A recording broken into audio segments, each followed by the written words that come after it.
Welcome to this custom-tailored deep dive. We're really thrilled to have you with us today. Yeah, thanks for tuning in. Whether you are prepping for a big meeting or trying to catch up on global economic trends, or maybe you are just intensely curious about the hidden mechanics of the world around you, you're definitely in the right place. Absolutely. Today, we are looking at a stack of material centered around an AP Human Geography study, specifically topic 5.9, which tackles global agricultural interdependence and the commodity supply chain. Right, which I know sounds like a really heavy academic title, Totally. but the concepts layered inside are incredibly relevant to, well, all of us. We're literally talking about the architecture of daily survival for billions of people. Exactly. And our mission today is to give you a shortcut to being thoroughly well-informed about this completely hidden, highly interconnected global food system. We want to reveal how a simple bite of food connects you to agricultural workers across the globe. And we're going to expose the incredibly fragile balance that is currently keeping your local grocery store shelves stocked. Okay, let's unpack this. So, to really understand the scale of this, we have to start by mapping the invisible supply chain. Right. The foundational geographic reality of our modern world is quite simple, but really profound. Agricultural production and consumption rarely happen in the same place. Almost never. Right. We are operating within a system where commodities are constantly flowing across international borders. And if you look at the macro trends, this movement typically flows from periphery and semi-periphery countries. What we usually call developing nations. Exactly. Straight into core countries like the United States and members of the European Union. And when you look at the progression of that flow, it's a four-step journey, right? Yes. From the farmer to the processor, then the distributor, and finally the retailer. Yeah, those 4 steps. The geographic distance between step 1 and step 4 is where the entire system becomes incredibly vulnerable. I mean, we all know what farmers do, and we see what retailers do, but the friction, and frankly the profit, usually concentrates in those middle steps. Oh, without a doubt. Take processors, for instance. The material uses the example of raw cacao beans. The act of grinding those beans down into usable powder isn't just a physical transformation, it is an economic one. It's a huge value add. Exactly. The value of the commodity multiplies, but that value capture rarely happens in the country where the bean was actually grown. That is a critical distinction to make. And then you layer on the distributors. Right. These entities absorb an immense amount of logistical risk. They are managing the absolute nightmare of crossing international borders. Navigating complex customs regulations. Yeah, and coordinating cold chain shipping and ensuring that a highly perishable item survives a multi-week journey across an ocean. It's wild to think about. By the time that product reaches the retailer in a core country, it has participated in a massive, high-stakes global relay race.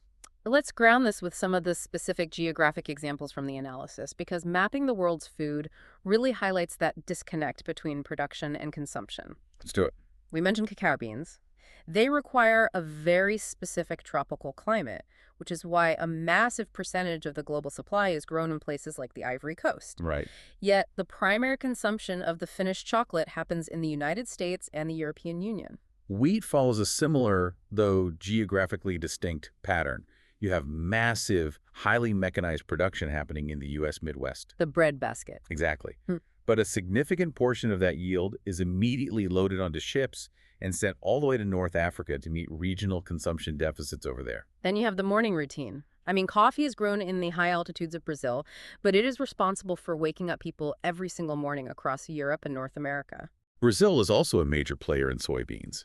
They grow them in staggering quantities, Right. but the vast majority are exported to Europe and Asia. And it's mostly not for people to eat directly, right? No, and that is critical to understand about the soybean trade. It is primarily driving the livestock industry. Those beans are largely being used as animal feed to sustain meat production globally, rather than being processed for direct human consumption. That makes sense. And bananas are another classic case study, grown intensively in Central America, but shipped to literally every corner of the globe. And then there's vanilla, originating in Madagascar and ending up in baked goods and worldwide consumer markets. What's fascinating here is how this incredible global choreography creates an illusion for you, the consumer, in a core country. The illusion of abundance. Yes. It provides core nations with this remarkable year-round availability of highly diverse foods. You can walk into a supermarket in New York during a blizzard in January and buy a perfectly ripe avocado or a fresh banana. It's magic, basically. It feels like magic. But beneath the surface of that convenience, this exact same supply chain mechanism sets the stage for a highly dangerous reliance for the nations actually producing the raw goods. Here's where it gets really interesting. Because that dangerous reliance has a formal name in the geographic data. It is called commodity dependence. Commodity dependence, yeah. This is a condition where a developing nation's entire economic stability relies on exporting just one, or maybe a few, cash crops. They are essentially forced to put all their economic eggs in one agricultural basket. And to grasp the real-world gravity of commodity dependence, the Madagascar vanilla example is absolutely perfect. Let's hear it. Madagascar produces nearly two-thirds of the entire world's vanilla supply. Because of that incredible localized volume, the export of vanilla accounts for roughly 10% of Madagascar's entire national economy. 10%. Having a tenth of your entire nation's GDP tied up in a single flavor profile seems incredibly precarious. Precarious is putting it mildly. It creates three specific, massive economic vulnerabilities. The first risk of specialization is shifting consumer preferences. Fads, basically. Fads or tech. If global demand for a specific flavor suddenly drops, perhaps a new, cheaper synthetic alternative is formulated in the lab, or dietary trends simply shift away from it, that exporting nation faces immediate, catastrophic revenue losses. Because they can't just pivot to manufacturing cars or electronics. Exactly. They do not have a diversified industrial base to fall back on. The second risk is something no government can legislate against, and that's climate and weather events. A huge factor. The geographic data highlights a particularly devastating window between 2016 and 2019. Severe cyclones in Madagascar caused their vanilla crops to largely fail. And the economic impact was brutal. We are not just talking about a bad quarter for a corporation here. We are talking about billions of dollars in lost revenue for a population that already faces severe poverty. When your economy is a single crop, a bad storm translates directly into a national economic crisis. And the third risk is market fluctuations. Even if the weather is perfectly cooperative and global consumers still want the crop, price volatility on the international commodities market can destabilize national budgets literally overnight. Just based on trading prices. Right. If the global price of vanilla dips by even a fraction of a percent per pound, the sheer volume exported means massive deficits for the country's central bank. Looking at those three risks, I have to play devil's advocate for a second. Why wouldn't a country just transition away from this? It seems like an obvious trap. Why maintain an economy structured this way if the vulnerabilities are so well documented? If we connect this to the bigger picture, the historical context answers that question. This kind of commodity dependence is largely a holdover from the age of imperialism. Okay. From the 15th through the 20th centuries, European powers actively organized their colonial economies to focus exclusively on extracting and exporting raw materials. The entire purpose of the colonial infrastructure, the roads, the ports, the labor systems, was built solely to feed the factories and consumers of the West. Not to build a diverse, self-sustaining local economy. Exactly. So when these nations eventually won their independence, they essentially inherited a massive single-purpose farm rather than a functioning multi-sector economy. That is the geographic consensus. They were left with the physical infrastructure, the global market expectations, and the systemic debt associated with being a single commodity exporter. Neocolonialism. Yes.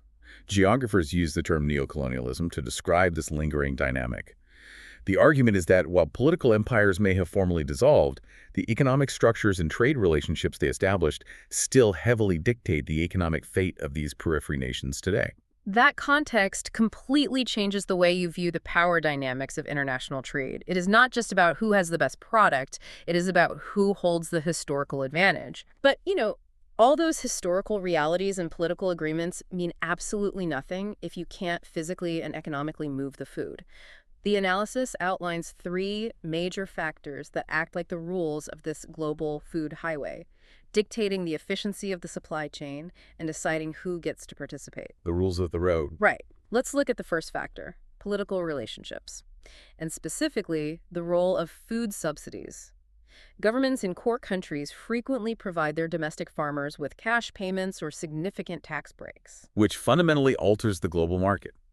Because those subsidized farmers are receiving a financial cushion from their government, they can afford to keep their crop prices artificially low on the international market. That makes it tough for anyone else. It makes it incredibly difficult for farmers in developing countries who operate without that kind of government financial aid to compete. I understand why that creates friction globally, but from a purely national perspective, aren't those subsidies just a government protecting its own sovereign food security? Why is that inherently viewed as a negative for the global chain? It is not necessarily about it being inherently malicious. It is about market distortion. The geographic analysis points out that while a core nation is absolutely securing its own domestic food supply, the sheer scale of their subsidized exports floods the global market with cheap food. And that undercuts the locals. Right. This undercuts the agricultural sectors of periphery nations, preventing them from developing robust local markets and keeping them locked into exporting those specialized cash crops we talked about earlier. And political relationships can escalate beyond subsidies into total supply chain disruptions like trade wars. Yes, trade agreements and embargoes have massive impacts. The source material points to the 2018 trade dispute between the U.S. and China to illustrate this impartially. When tariffs and trade barriers were suddenly erected, the direct result was China halting its purchase of U.S. agricultural products, particularly soybeans. The fallout from that was immediate. It really was. This didn't just hurt profits. It left the U.S. with a massive physical surplus of crops rotting in silos with nowhere to go. It forced massive global agricultural companies to literally redraw their supply chains and shift sourcing locations almost overnight just to survive the political fallout. It is a perfect example of how policy dictates the flow of calories. And that flow was also dictated by the second major factor, infrastructure. You cannot participate in a global supply chain without the physical means to move the goods. Right, the basics. We are talking about the presence of reliable roads, bridges, railways, deep-water ports, consistent electricity grids, and safe storage facilities. When we talk about storage, we have to highlight the technological revolution of refrigerated shipping containers. They're often called reefers in the industry. Reefers changed everything. Think about the avocado analogy we used earlier. The ability to eat a fresh avocado in a snowstorm is purely the result of this localized cold chain technology. It allowed highly perishable goods, fresh fruit, seafood, dairy, to travel thousands of miles across oceans without spoiling. It completely redefined the boundaries of the global market. However, the geographic data is very clear about the severe consequence of this technological leap. Underdeveloped nations that lack the financial capital to build or maintain this kind of advanced infrastructure are simply excluded from the high-value global supply chain. If they can't keep it cold, they can't sell it. Exactly. If a nation cannot guarantee cold chain storage from the farm to the port, their goods will rot before they ever reach a core country retailer. Consequently, they are left highly vulnerable. The lack of infrastructure directly correlates to localized hunger and starvation, existing right in the shadow of a global system that produces a massive surplus of food. The third factor dictating this system is the shifting patterns of world trade. For a long time, the U.S. and European markets completely dominated both the production and consumption ends of this chain. But that traditional power structure is actively being challenged by the rise of semi-peripheral economies. Countries like Brazil, China, and India are playing an increasingly dominant role. As their domestic wealth grows, their dietary demands shift, and they begin importing and exporting at volumes that change the traditional routes of the supply chain. A changing of the guard. Yeah, they are no longer just producing for the West.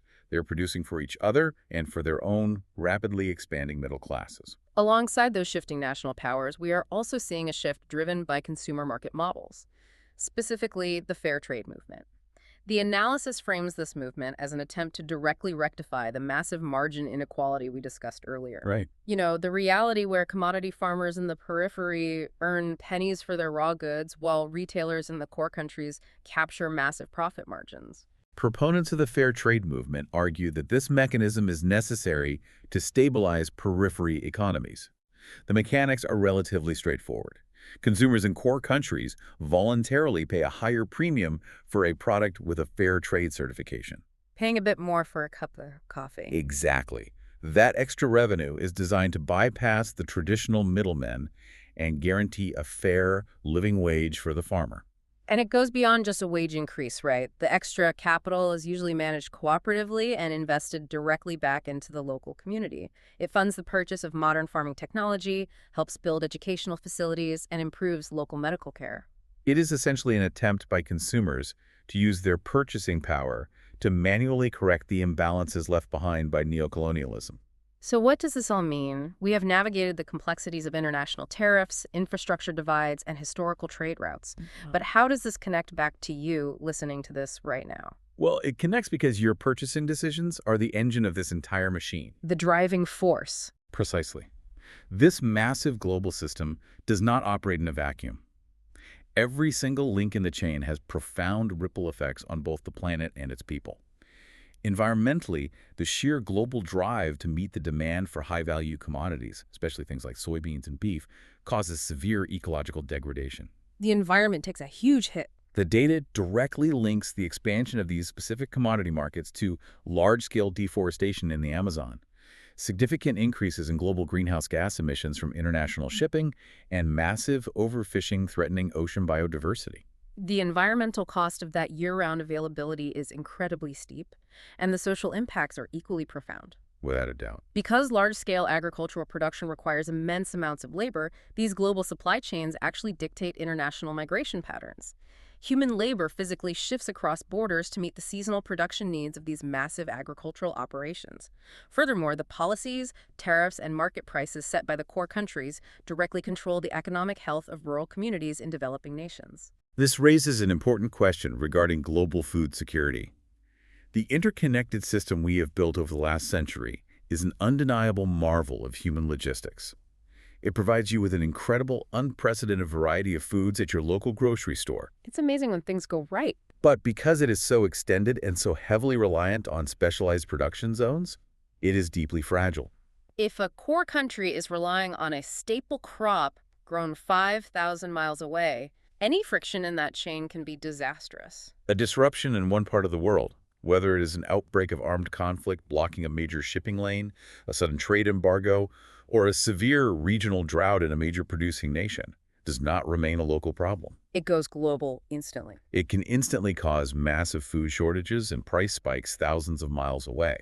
The hyper-efficiency of the system is precisely what makes it so uniquely vulnerable to sudden geopolitical or climatic shocks. That is a massive amount of information to process, and it fundamentally changes the lens through which you view a supermarket. It really does. We started by tracing the incredible, invisible web that connects a cacao farmer in the tropical climate of the Ivory Coast to the powdered chocolate sitting in your pantry.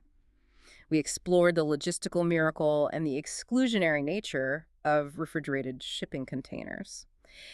And we examined the heavy, lingering economic structures that still push developing nations into the precarious trap of single commodity dependence. It is a vast, complex architecture of political relationships, infrastructure realities, and shifting trade patterns that literally puts the food on your table every single day. It transforms the way you look at something as simple as a cup of morning coffee or a single vanilla bean. You aren't just buying a flavor. You are actively participating in a continuous global history. A history that's still being written. Exactly. Now, before we wrap up, we want to leave you with a final, provocative thought to mull over on your own, building on the geographic analysis we've just discussed. Let's hear it. If extreme weather events continue to accelerate due to climate change, severely threatening these specialized single commodity economies like Madagascar, could we eventually see a complete collapse of global agricultural interdependence?